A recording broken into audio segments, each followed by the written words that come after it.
ॐ गजाननं भूतगणाधिसेवितं कपित्थजम्बूफलचारुभक्षणम् उमासुतं शोकविनाशकारकं नमामि विघ्नेश्वरपादपङ्कजं। बोलो गणेश भगवान की जय। देखिए, सावन महात्म का, सावन महीने का कथा हम आप लोग को भेज रहे हैं। ये सब सुनने को नहीं मिलेगा, बहुत दुर्लभ है कथा। इसीलिए आप लोग से बार बार कहते हैं कि देखो, कथा सुनने का कितनी बड़ी महत्व होती है। आप लोग सुना करिए और उसको जितना हो सके दूसरों को भेजा करिए, उसको लाइक करिए, सब्सक्राइब करिए। अगर आप लोग करेंगे पुण्य की भागी बनेंगे। ये सब कथा खिलवाड़ बात नहीं है। सत्संग का बहुत बड़ा महत्व होता है। देखिए, सत्संग जो करता है, जो भगवान का भजन कीर्तन करता है, तो अपने संगति को खोज लेता है। जो दुष्ट रहते हैं दुष्ट को खोज लेते हैं, जो शराबी रहते हैं शराबी को खोज लेते हैं, जो गुटखा खाने वाले रहते हैं गुटखा, अपने अपने संगति को सब खोज लेता है। भगवान करोड़ों में एक कोई को ऐसा चुनते हैं कि जो मेरे भजन में, नाम में, कीर्तन में, कथा में उसका मन लगे। सबको नहीं चुनते हैं, सबको कहते हैं कि तुम्हारा अगर मेरे में मन नहीं लग रहा है तो तुमको तो 84 लाख जून में जाना ही पड़ेगा। तो अब वही पर भोले महादेव कैलाश पर बैठ के सब कुछ देखते रहते हैं कि सवेरे से संध्या तक हमारे अंदर कितना भजन कीर्तन जप तप सत्संग हुआ। सभी एक एक लिखा पढ़ी हो रहा है। यह खिलवाड़ मत समझिए कि हम कुछ कर रहे हैं, हमको कोई देख नहीं रहा। पार्वती शंकर सब कुछ देख रहे हैं। माता पार्वती शंकर साथ में ही हमेशा रख के देखते रहते हैं। एक दिन कैलाश बैठे थे तो पार्वती शंकर जी हमेशा देख रहे थे कि देखो पार्वती, दुनिया में सब कुछ हम ही सबको देते हैं, लेकिन लोग मैं अहंकार करके मर रहे हैं कि हम किए, मेरा घर, मेरा धन, कहें अगर हम चाहें तो किसी को कुछ नहीं दे सकते, लेकिन हम दुनिया को भर के देते हैं, लेकिन हमारा कोई नाम ही नहीं लेता है और सब कहता है हम इतना किए, हम उतना किए। अब उसी पर पार्वती जी से सावन महीने में सेठ की बात भोलेनाथ कह रहे हैं। सुनो, एक सेठ था, इतना पैसा उसके पास 5-6 दुकानें थी, लेकिन इतनी कंजूस था कि अपने घर में कभी सब्जी नहीं बनवाता था और खाली चावल नमक, चावल रोटी यही खाए किसी तरह पेट भरते थे। उसके बच्चे कभी चीखे नहीं थे कि सब्जी का नाम क्या होता है। करते करते बहुत दिनों तक बीत गया। उसकी पत्नी भी कहती थी कि अरे घर में कम से कम कुछ अच्छा ले आओ, बनाए खाएं, लेकिन सब तरस गए थे। खाली दुकान पर दुकान बढ़ाते थे, पैसा बटोर रखते थे। तो एक दिन महादेव देख रहे हैं और पार्वती भी देख रहे हैं कि देखो पार्वती इतना ही दुष्ट सेठ है कि इसके पास इतना कुछ होते हुए ये अपने बच्चों को तरसा रहा है, न खाने को दे रहा है, न पहनने को दे रहा है। उसकी बीवी कोई कर देता है तो मारने को तैयार हो जाता है। अब हम ही को जाना पड़ेगा। अब महादेव अपना रूप बदल के उसके घर आए। कहे माँ कुछ भिक्षा हो तो दे दो, हमको बहुत तेज भूख लगा है, थोड़ा सा चावल हो, दाल हो, आटा हो, सब्जी हो। तो कहें कि प्रभु हम अपने पति से पूछ के आते हैं तो दे दें, क्योंकि अपने पति के बिना पूछ हम कुछ दे नहीं सकते, देंगे तो हमको बहुत मारेंगे। तो कहा ठीक है, तुम्हारा मन नहीं माना, जाओ अपने पति से पूछ लो। अब वो अपने पति से जब पूछने गई तो उसके पति के तुम्हारे घर में दाल है? तो दाल तो आप कभी लाते नहीं, तो कहाँ से? कहा तुम्हारे घर में सब्जी है? तो कहा तुम सब्जी कभी लाते नहीं तो होगा कहाँ से? तो कहा तुम देने के लिए बात कैसे कर रही हो? क्या हमारे घर में टेक्साल फरा है, भिखारियों को दे रही हो, भगाओ सबको। अंत में रोते आई, कहीं हम जानते थे महादेव नहीं देंगे। कहीं ठीक है हम दुकाने पर चले जाए, कहीं कोई फायदा नहीं है। वो क्या जानती थी, महादेव तो जानते थे कोई भिखारी ब्राह्मण भगवान अपना परीक्षा लेने के लिए, रूप बदलने के, शेर को सबक देने के लिए आए थे कि इतना दरिद्र कैसे हो सकते हैं। हम करने वाले, हम ही देने वाले, इतना मर के कंजूसी करा है कि बच्चों को खाने को नहीं दे रहा है, पत्नी को भूखा रखा है, अब नमक चावल खाता है, नमक रोटी खाता है, सब्जी आता कोई चीखा नहीं। ऐसा कोई हो सकता है क्या दुनिया में? लेकिन भगवान से बर्दाश्त नहीं हुआ। वो अब पत्नी का क्या दोष है भाई? जब पति कुछ करेंगे तभी तो पत्नी करेंगी। पत्नी तो घर में बैठ के गृहस्थी चला रही हैं। तो उसके बाद क्या हुआ कि दुकान पर गए, कहें भाई कुछ भिक्षा दे दो।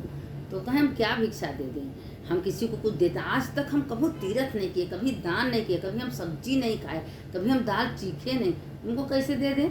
हम तो बचा कहें तुम किस लिए बचा रहे हो? हम बचा रहे हैं हमारे बच्चों के लिए। तुम्हारे बच्चों क्या करेंगे? कहें वो ऐश करेंगे। कहें अच्छा। तो कहें ठीक है, तुम हमको नहीं दे रहे हो, तुमको हम एक चीज़ दे रहे हैं। उससे बड़ा खुश हो के पहली बार ऐसा लोग आए हैं दरवाजे पर कि कुछ हमको देने के लिए कह रहे हैं। अभी तो सबसे मांग ही रहे थे। कहें कि क्या तुम दे रहे हो? कहें तुमको एक सुई दे रहे हैं। कहें क्यों? कहीं जब कि तुम पहले मरोगे, कि तुम्हारी पत्नी मरे, कोई ना कोई आगे पीछे मरेगा। तो बस इतना कर देना कि तुम जब वहाँ जाओगे तो ये सुई अपने साथ लेके आना। तो ले लिया सुई हाथ में, फिर सोचने लगा कि कोई सुई लेके कैसे जाएगा, कि हम तो मर जाएंगे, सुई लेके कैसे जाएंगे। तो महात्मा से कहा कि महात्मा ये बताओ कि हम सुई लेके कैसे जाएंगे, कोई कुछ लेके, हम तो देखे हैं जो जाता है उसका अर्थी जाता है, 4 जने कंधे पर लगते हैं, उसको कुछ कहाँ से कोई लेके, तो हम सुई लेके कैसे जाए। तो कहे नहीं, तुम लेके जाओगे ना, तुम इतना फैक्ट्रियाँ, इतना दुकानें सब बना के रखे हो, तो तुम अपने साथ लेके जाओगे ना। तो जब एक भाई लेके जाओगे तो मेरा सुई भी लेते आना, हमको दे देना, वहाँ तो मुलाकात होगी हमसे ना। कहें तो आप कहाँ रहते, कहें हम कैलाश पर रहते हैं। तो कहें ये बताइए कि जो पृथ्वी पर मानुष लोग आते हैं तो अभी अजर मर रहते हैं या कुछ लेके जाते। कहें तुमको पता है कि कुछ नहीं लेके जाते, आज जो तुम्हारे पास है हम ही दिए हैं।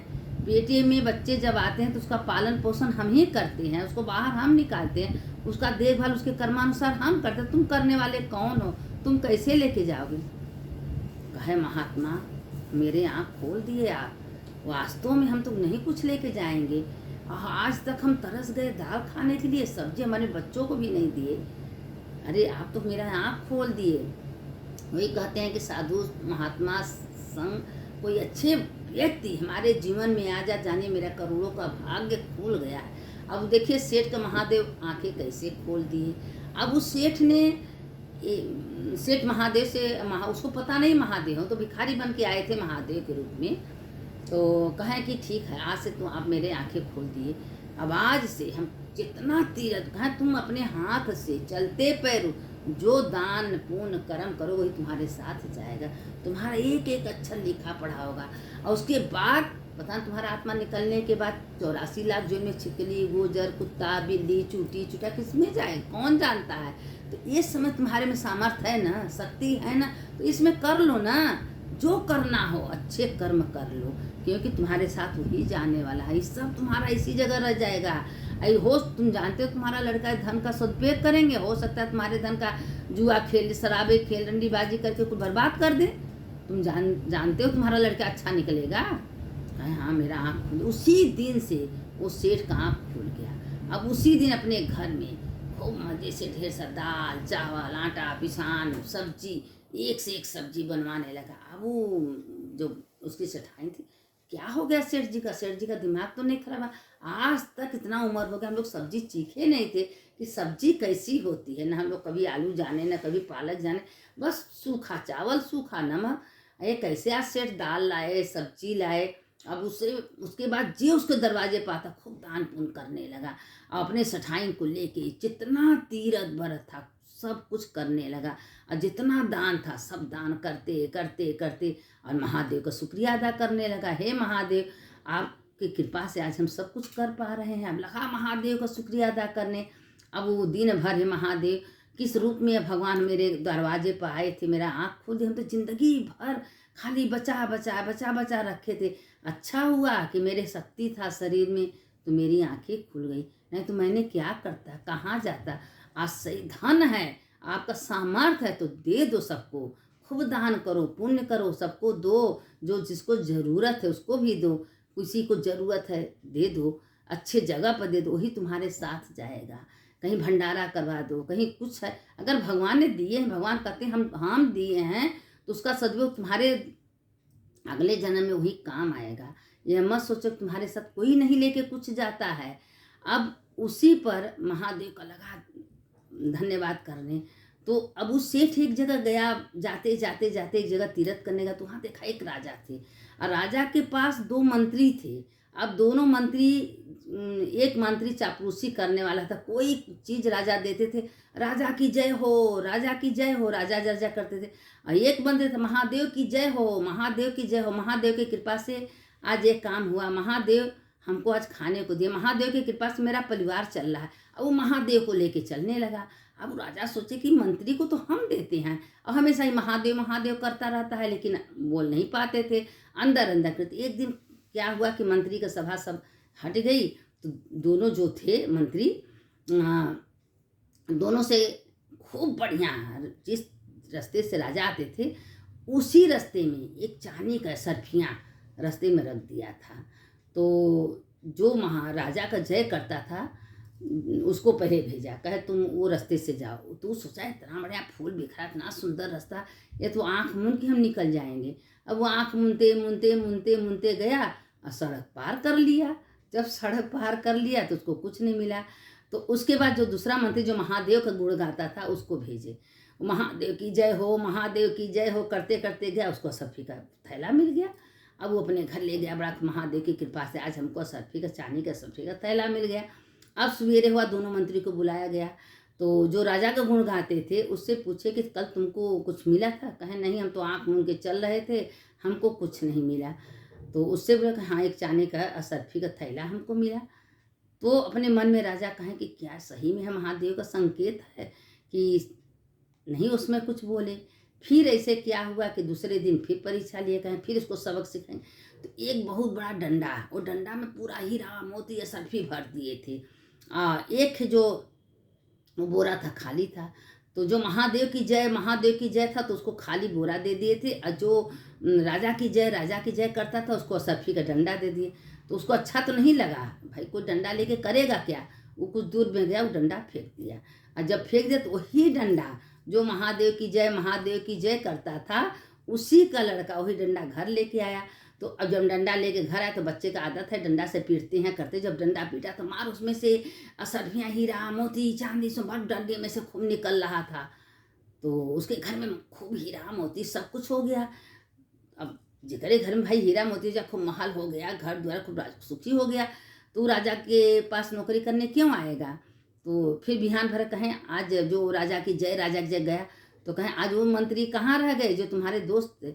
अरे वो क्यों आएंगे, उनको तो इतनी ज़्यादा सरफी सोना चांदी हीरा मिल गया है कि वो बताइए कि आपके पास क्यों काम करने हैं। कहें कैसे मिल गया। तो कहें जब तुमको हम जो डंडा दिए थे क्या किए। कहें राजा हम झूठ नहीं बोलेंगे, वो हमको पसंद नहीं आया, वो डंडा हम रास्ते में फेंक दिए। कहें वो डंडा कौन था। कहें कि वो जो हमारे दोस्त है उसका लड़का ले गया घर में और उसमें मार। कहे पागल बेवकूफ़, डंडा तो हम तुमको दिए थे। कहें हमको पसंद नहीं है। फिर तब राजा के दिमाग में आँख खुलक, ओह महादेव के सिवाय एक पत्ता नहीं हिल सकती है। बारे महादेव, बारे। उसी समय राजा बैराग ले लिया कि जो मेरे पास है महादेव की कृपा से, जो हम कुछ बोल रहे हैं कर रहे हैं महादेव की कृपा से कर रहे हैं, महादेव के पार्वती की कृपा से एक पत्ता भी नहीं हिलता है। राजा का आँख खुल गया। और उसी समय राजा सोचने लगे कि हम इतना उसको तकलीफ दिए, इतना परीक्षा लिए, लेकिन सारे परीक्षा में पास हो, क्योंकि महादेव का जय कर रहा है। और जो राजा का जय करता तो हर परीक्षा में फेल हो गया। देखिए, राजा को गुलामी करेंगे तो आपको कुछ नहीं मिलेगा, महादेव की गुलामी करेंगे तो आपको भगवान भर भर के देंगे। और किस रूप में देंगे आपको पता नहीं चलेगा। तो 24 घंटा महादेव का नाम लेके करिए ना कि महादेव की कृपा से सारा काम हो रहा है। महादेव आज हमको सवेरे उठाए। अगर महादेव नहीं चाहेंगे तो आप बिस्तरा से उठ नहीं सकती हैं। अगर महादेव चाहेंगे तो आप उठेंगे, नहाएंगे, स्नान दान जप तप पूजा पाठ सब कुछ करेंगे। नहीं उनका इच्छा होगा तो आप कुछ भी नहीं कर सकती। करोड़ों करोड़ों बार भगवान उसी को चुनते हैं जो महादेव के निकट होता है। सत्संग मामूली बात नहीं है, सत्संग बहुत दुर्लभ होता है। इसीलिए बार बार आप लोग उनसे कहते हैं कि आपको समय नहीं है, सुनिए, जिस समय मिले सुनिए। बिना सत्संग विवेक न होई राम कृपा, बिना सुलभ। बिना सत्संग से विवेक नहीं होता, और जब तक सत्संग नहीं सुनेंगे आपको आत्म तत्व का ज्ञान नहीं होगा। अब देखिए राजा का कैसे बुद्धि खुल गया। उसी समय राजा बैराग ले लिए और उसी समय राजा खूब दान पुण्य करने लगे। कुल लड़कियों का शादी ब्याह कराने लगे। जहाँ मठ मंदिर था बनवाने, भाई राजा के पैसे की क्या कमी थी। उसी समय राजा जाए के उसके जो मित्र था उसके पैर पर गिर गए, तुमको मान गए कि आज तक जो तुम महादेव करते थे, तुम्हारा सारा काम महादेव ने किए हैं। तो जिसके ऊपर महादेव का हाथ रहेगा उसका कोई कुछ नहीं बिगाड़। 100 दुश्मन आपके पीछे लगे रहें, अगर आप महादेव की कृपा में, आपके महादेव के शरण में रहेंगी तो आपका कोई कुछ बिगाड़ने वाला नहीं है। इसीलिए कह रहे हैं कि उठते बैठते चलते महादेव को पकड़ लीजिए, उनको मत छोड़िए, उनका पैर पकड़ लीजिए, वो आपको डूबने नहीं देंगे। अगर विश्वास श्रद्धा है तो महादेव के, क्या महादेव के एक बेलपत्ती क्यों इतनी पसंद है। एक बेलपत्ती, बेल का वृक्ष, ये सब क्यों पसंद है। भगवान कहते हैं हम सबको हीरा मोती सोना चांदी कपड़े देते हैं, हम तो बाघांबर पहनते हैं, हम तो बैठे के कैलाश में बर्फ के ऊपर बैठे रहते हैं। लेकिन देखिए किस रूप में महादेव बैठे रहते हैं। लेकिन कपूर गौरम करुणावतारम संसार सारम भुजगेन कपूर के जैसे सुंदर हैं। तो महादेव सबको भर के देते हैं, लेकिन अपने नंग दिरंग। महादेव को रुद्राक्ष का माला क्यों पसंद है? इसीलिए कहते हैं पूजा के पहले भस्म लगाना चाहिए, रुद्राक्ष का माला पहनना चाहिए। जो रुद्राक्ष का माला गले में रहता है, भस्म लगाता है, उसका 1000 गुना पुण्य फल बढ़ जाता है पूजा करने से। यह मामूली नहीं रुद्राक्ष है, यह मामूली भस्म नहीं है, इसको कोई कम मत समझिएगा। और जो जल गया वो भस्म हो गया। भगवान को भस्म क्यों प्रिय है? क्योंकि भगवान कहते हैं हम भस्मासुर हैं। हाँ, जो भस्म मेरे ऊपर चढ़ाता है, जो भस्म लगाता है, वो समझ जा उतना सोने का करोड़ करोड़ सोना दान करता है। तो हम लोग के पास क्या है सोना चांदी दान करने के लिए? तो हम लोग भस्म भगवान को क्यों नहीं चढ़ाएं भाई? हम भगवान का रुद्राक्ष की माला से इतनी महत्व है भगवान को, तो हम रुद्राक्ष की माला क्यों ना पहने? तो रुद्राक्ष की माला सबको पहनना चाहिए, भस्म लगाना चाहिए। जो ये सब करता है उसका समस्त पाप तक काल नष्ट हो जाते। यह शास्त्र की बात हम बोलते हैं, अपने मन से हम कुछ नहीं बोलते हैं। जो हम पढ़ते हैं सुनते हैं वो आप लोग को सुनाते हैं। और ये सब जो भी जानता होगा सावन महात्म में सुन लीजिएगा। देखिए ये सब कथा मामूली नहीं है। सावन महीना में शिव का चर्चा, शिव का कथा, शिव का पुराण, ये सब सुनने का बहुत बड़ा महत्व होता है। और रोज का महत्व होता है, एक एक दिन का महत्व है। आज देखिए शनिवार है, शनि देव का दिन है, शनिवार के दिन का महत्व है। रविवार के दिन का 7 वारों का महत्व है। जो 7 वारों का दिन का प्रयोग करता है, सवेरे उठता है, नहाता है, धोता है, भगवान का भजन कीर्तन पूजा पाठ करता है, उसका समस्त पाप तक काल नष्ट हो जाती हैं। तो इसीलिए कहते हैं आपके पास अगर भगवान ने दिया है तो कंजूसी मत करिए, कुछ न कुछ रोज निकालिए। अरे आपके पास नहीं दे रही हैं तो चिड़िया जानवर को थोड़ा सा चावल निकाल दीजिए, थोड़ा सा जल रख दीजिए, थोड़ा सा रख के चावल है कुछ है गाय को खिला दीजिए, रोटी गाय को खिला। यहू कम पूर्ण नहीं है, लेकिन कुछ न कुछ घर से जाना चाहिए। अरे भगवान को घर में बैठाएं तो 8 अन्नी 1 रुपया रोज दक्षिणा चढ़ाइए। 1 रुपया रोज जाएगा, सवेरे संध्या 2 रुपया हुआ तो आपका निकल रहा है ना। बूंद बूंद से घड़ा भरती है। अगर आप 1 रुपया संध्या सवेरे भगवान को दक्षिणा चढ़ा रही हैं तो महीना में 60 रुपया हुआ ना। तो इसी तरह थोड़े थोड़े से बहुत होता है। इसलिए मंदिर में कहीं जा रही हैं 5 रुपया 10 रुपया दक्षिणा चढ़ा रही है ना, तो आपका रोज निकलना चाहिए। तो इससे क्या होगा, धन की शुद्धि होता है। तो इसलिए पर डे कुछ न कुछ दान करें। अगर धन आपके पास है, आपके पास सामर्थ्य है, शक्ति है, तो अच्छा कर्म कर लीजिए, नहीं तो फिर मिलने वाला नहीं है। फिर वही 84 लाख जोइन में आदमी को भटकना ही पड़ेगा। भगवान कहते हैं हमारे ही दिए, हमें सब कुछ दिए हैं। लोग मैं मेरा बना के रखे हैं, निकालते नहीं हैं। अरे जो आपके पास है, जो आपके पास सामर्थ्य है, खूब करिए। एक एक लिखा जोखा आपके शास्त्र में हो रहा है। ये मत सोचिए सवेरे से हम कितना सच बोले, झूठ बोले, कितना बेईमानी किए, चोरी, कुल लिखा था। तो इसे जितना हो सके झूठ से बचे, जितना हो सके बुराई से बचे। किसी का निंदा बुराई मत करिए। और जो निंदा बुराई करने वाला है उसका बात मत सुनिए, क्योंकि अगर बात सुनेंगे तो मुझसे आपको कुछ निकलेगा, तो इससे गलत होगा। तो इसे मत सुनिए और भगवान का भजन कीर्तन में लीन हो जाइए। शंकर शंकर हर हर शंकर, शंकर शंकर जय जय शंकर। मंगल भवने मंगल हारी, उमा जपते ही त्रिपुरारी। हर हर महादेव शंभो काशी विश्वनाथ गंगे, माता पार्वती संगे। यह मंत्र इतना अच्छा है कि काशी में जो हर हर महादेव कहता है, महादेव दौड़े दौड़े आए के अपने गोदी में उठा लेते हैं। इसलिए हर हर महादेव शंभो काशी विश्वनाथ गंगे, माता पर यह मंत्र बोलते रहिए। सुनने वाले की जय, सुनाने वाले की जय।